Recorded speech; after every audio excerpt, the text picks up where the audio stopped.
स्वरूपाय नमः। ओम श्री सद्गुरवे नमः। ओम श्री परमात्मने नमः। सर्वस्य चाहं हृदि सन्निविष्टो मत्तस्मृतिर्ज्ञानमपोहनञ्च वेदैश्च सर्वैरहमेव वेद्यो वेदान्तकृत् वेदविदेव चाहम्। नमस्कार. श्री गीता योग वर्जन 2013. हा जो ब्रह्मविद्येचा शोध आहे तो आपण या 15व्या अध्यायाच्या स्वरूपात बघत आहोत. श्लोक काय? 15वा श्लोक, 15वा अध्याय, 15वा श्लोक. सर्वस्य चाहं हृदि सन्निविष्टो मत्तस्मृतिर्ज्ञानमपोहनञ्च. पाहिलं आपण. वेदैश्च सर्वैरहमेव वेद्यो वेदान्तकृत वेदविदेव चाहम्. फार अप्रतिम असा हा श्लोक आहे. आणि मीच सर्व प्राण्यांच्या हृदयात अंतर्यामी रूपाने स्थित आहे. माझ्यापासूनच स्मृती, ज्ञान व अपोहनही होतात. म्हणजे बुद्धीत राहणारे जे संशय, विपर्यादी दोष विचारांच्या द्वारा ते घालवणे याला अपोहन असं म्हणतात. च म्हणजे व, सर्वैहि वेदैहि, सर्व वेदांच्या द्वारा, अहम एव वेद्यः, मीच जाणावयास योग्य आहे. वेदांतकृत च वेदवित, वेदांताचा कर्ता व वेदांचा जाणणाराही अहम एव, मीच आहे. परमेश्वराला जाणणे हे सर्व वेदांचे तात्पर्य आहे. म्हणून सर्व वेदाद्वारा जाणण्यास योग्य एक तोच आहे असं या ठिकाणी म्हटलं. आपण यापूर्वी बऱ्याच गोष्टी पाहिल्या की आपण सन्निविष्टः स्मृती, ज्ञान, अपोहनम हे पाहिलं आपण. आणि अपोहनम म्हणजे आपण आत्ता पाहिलं तसं की संशय विपर्यादी दोष जे आहे ते काढायचे कशाने? सुविचारांनी. सुविचाराशिवाय दुसरा काहीही मार्ग नाही. चांगला विचार करायचा आणि त्यानेच अपोहन होणार. याच्या पुढे काय म्हणतात ते आता? वेदैश्च, वेद्यो, वेदैश्च वेदैहि, सर्वैहि वेदैहि अहम वेद्यः. तर ते सर्वैहि वेदैहि अहम वेद्या. तर इंद्र, मित्र, वरुण, अग्नी ह्या सर्व वेदांच्या देवता. आपल्याला वाटतं तसं नाही आहे. वेदांमध्ये ह्या ज्या देवता आहेत त्या नेमक्या देवतांचं बाहेर मंदिरं पूजन काही होताना दिसत नाही. आपण ज्या देवतांचं पूजन करतो, बाहेर मंदिरं उभी केली आहेत, त्या देवता आपल्यातल्याच रामकृष्ण हरी. मग ह्या ज्या देवता आहेत, इंद्र, त्याचं मंदिर पाहिलंय का? नाही. मित्रावरुण, मित्र आणि वरुण यांचं पाहिलंय का? नाही. अग्नीचं मंदिर प्रत्यक्ष आहे का? पण अग्निपूजेत ठेवलेला पारशी जे आहेत लोक ते अग्नीची पूजा करतात. पण बाकी सर्व अग्नी कुठे आपण मंदिर केली आहेत अग्नीची? तर ही सर्व जी काही ह्या सर्व ज्या देवता आहेत त्या वेदामध्ये उल्लेख केलेल्या देवता. तर वेदैश्च म्हणजे सर्व वेदैहि, सर्व वेदांच्या द्वारा जाणायला मीच योग्य आहे. तर वेद म्हणजे काय? या सर्व देवता ज्या आहेत त्या देवतांच्या द्वारे, या देवतांना जरी जाण्याचा प्रयत्न केला तरी शेवटी माझ्यापर्यंतच येऊन पोचणार आहे.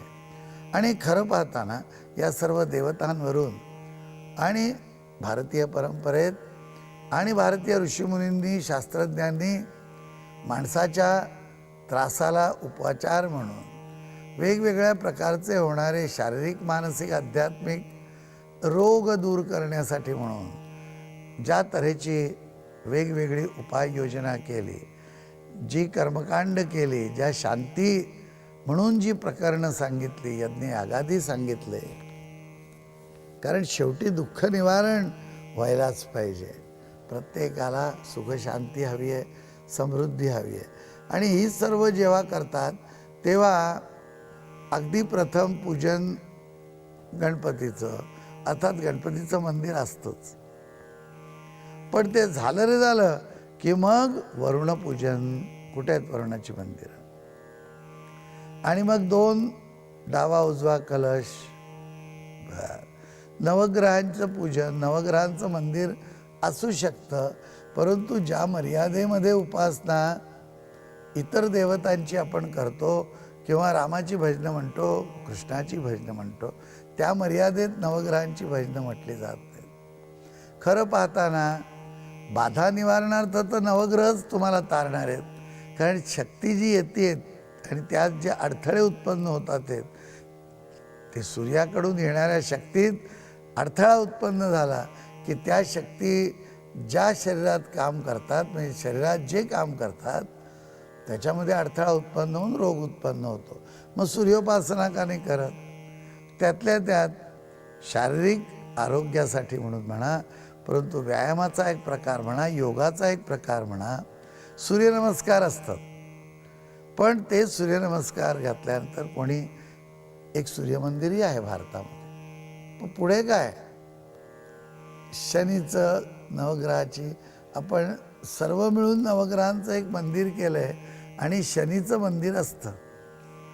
कारण शनी हा देव म्हणजे अक्षरशः सूर्यपुत्र आहे तो, आणि तो त्रास देऊ शकतो. म्हणून मग माणसं भीतीने शनीचं पूजन आणि मंदिर करतात. पण पाहिजे तशी इतर मंदिरं आणि इतर पूजनं जी रोज होतात तशी काही ही पूजनं होत नाही. सूर्याला अभिषेक करायचा असं काही कोणी म्हणत नाही. तेव्हा नवग्रहांची मात्र पूजनं तेव्हाच होतात. मग ज्या 27 देवता आहेत, मातृका आहेत, ज्या शक्ती आहेत, त्यांचं पूजन असतं त्या ठिकाणी. मग ते पूजन आहे, तेही आपण काही कुठे मंदिरं केलेली नाहीत. मग त्या 27 मातृका ज्या देवता आहेत त्या आहेत कुठे? मग त्यांची का पूजनं नाही करायची? ह्याचं चिंतन करत असताना सापडलं की वेद जे आहेत ते या देवतांविषयी बोलतात आहेत आणि त्या देवता आपल्या शरीरातच आहेत. आणि म्हणून वेद जे आहेत त्याचा बराचसा भाग हा शरीराचं शारीरशास्त्र आणि आपली जी चेतासंस्था आहे, नर्वस सिस्टीम, त्याचं शास्त्र सांगतात.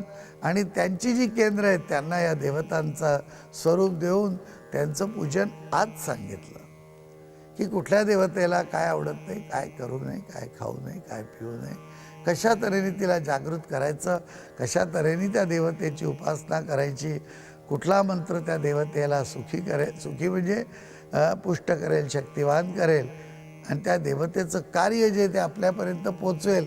देवता सगळ्या स्ट्रॉंगच असतं, पण आपल्यापर्यंत यायला पाहिजे ना. याचं सगळं विज्ञान तयार केलेलं दिसतंय. आणि हा सर्व वेद आहे तो आज शरीराच्या जाणणं सोपं होईल हे या शांती प्रकरणावरनं लक्षात आलं. तर सर्वही वेदैही अहम एव वेद्या, जाणण्यास योग्य कोण आहे तर मीच आहे. आणि सर्व वेदांची जी माहिती घ्यायची, सर्व वेद जे आहेत त्यांचं ज्ञान म्हणजेच माझं ज्ञान, मीच जाणण्यास योग्य. अहम एव वेद्या, हा अहम कोण आहे? अहम तो आहे परमात्मा, परमपुरुष. आणि तो आपल्या शरीरामध्ये एकत्व भावाने राहतो. आत्म्यामध्ये हा जो काही आत्मा आहे ते त्याचं स्वरूप आहे. आणि आत्मा, जीव आणि परमात्मा यांचं ऐक्य आहे. त्यामुळे मी त्यांच्याच काय म्हणूया आपण बरोबरीने आत राहतो आणि तोच जाणून घ्यायचा आहे. त्या सर्व देवतांना जाणून शेवटी या देवता ज्या ठिकाणी एकत्र होतात, ज्या ठिकाणी या देवतांचं कार्य ज्या शक्तीमुळे चालतं तोच मी आहे, त्याची जाण करून घ्यायची आहे असं म्हणतात. आता पुढे काय म्हणे? वेदांतकृत च वेदवित. आणि वेदवेद वेदांतकृत. वेदांत कोण सांगतं? ऋषी मुनी साधू संत व्यास मुनी जे होते त्यांनी सांगितलं. अशा वेगवेगळ्या ज्या विभूती आहेत, सर्व विशेषण भूती विभूती, भगवंतांचा विशेषत्वाने ज्यामध्ये वास आहे ते म्हणतात आहेत की अहम एव, म्हणजे वेदांतकृत जे आहेत ते मीच आहे. म्हणजे प्रत्येक वेद परमेश्वराची लीला सांगणारा, परमेश्वर आणि वेदाला समजावून सांगणारा हा परमात्माच आहे. परमात्मा त्याच्या मुखातून बोलतो आणि आपण परमेश्वराला शरण गेल्यानंतर हा अनुभव प्रत्येकाला येण्यासारखा आहे. पण स्वतःचा अहंकार बाजूला ठेवायचा की मी एवढा शिकलो आणि मला सगळं माहिती आहे, मी ते सांगणार आहे. नाही, मी काय शिकलो ते किती शिकलो तरी माशीचा पंख आणि ब्रह्मांड जे आहेत, अनेक अनेक हजारो कोटी सूर्यमाला या एका बाजूला आणि एका बाजूला एक माशीचा पंख, काय त्याचं अस्तित्व असेल तेवढंच ज्ञान आपल्याला होतं. उरलेलं सगळं भगवंतांजवळ आहे आणि भगवंतच मुखाने जर बोलले तर शक्य आहे. म्हणून वेदांतकृत आहे तेही मीच आहे. मग वेदांताचा कर्ता जो आहे तो मी आहे. आणि वेदांना जाणणारे वेदविद जे आहेत तो तर मीच आहे. मीच जर हे ब्रह्मांड निर्माण केलं तर मला माहिती आहे. आमच्या इथे एक गंमत पाहतो मी, मात्र हल्ली सगळं असं कामाचं चालू आहे की वायरमनला बोलवलं, काहीतरी फॉल्ट दिसतोय म्हणून वायरमध्ये काहीतरी आत फॉल्ट आहे. म्हणजे कुठून कुठे गेली आहे कशी वायर, तर म्हणे माहिती नाही. म्हटलं अरे तूच टाकली ना, जमिनी घालून तू वायर ओढलीस, सगळं टाकलं, तर एक ड्रॉइंग बिंग नाही करून ठेवलं. माहिती नाही. म्हटलं कसला वायरमन तू, काय हे आता कसं काय अख्ख्या खोली खोदायची का काय? पाईपलाईनचं तसंच, गटरचं तसं. आणि त्यामुळे इंजिनियर्स असतात ते सगळा प्लॅन बिन करून टाकून घेतात. रस्ता खोदायची वेळ आली की पहिली कुऱ्हाड बसली की केबल तुटली, सगळे टेलिफोन बंद. तुम्हाला माहीत नाही कुठून टाकली आहे. तुम्हीच जर ते सगळं केलं आहे तर तुम्हाला तर माहितीच असायला पाहिजे. परमेश्वराने जर हे सर्व निर्माण केलं विश्व तर त्याला माहिती असेल की नाही. तर वेदविद तोच आहे. तो वेदविद पण मीच आहे. तर हे सर्व भगवंताचेच अंश, म्हणजे व्यासमुनी आधी आणि जे वेद जाणणारे आहेत त्यांनी वेद कशामुळे जाणला? त्यांच्यात असलेल्या परमात्म्याने तो जाणला म्हणून त्यांनीही जाणला, नाही तर काही जाणता आला नसता. सुखप्राप्ती आणि दुःख निवृत्ती हे हा जो हेतू आहे तो वेद जाणण्यासाठी, त्याच्यासाठी वेद जाणणं. म्हणजे त्याची आवश्यकता, वेद ज्याला समजले त्याचंच सुखदुःख समान होणार आहे. म्हणजे सुखदुःखे समेकृत्वा लाभालाभो जया जयो हे आधी करायचं म्हटलंय, पण तेही भगवंतांच्याच हातात आहे. वेद जाणणार आहे त्याला सुखदुःख निवृत्ती झाली तरच त्याला काहीतरी कळणार आहे, अनुभूती येणार आहे.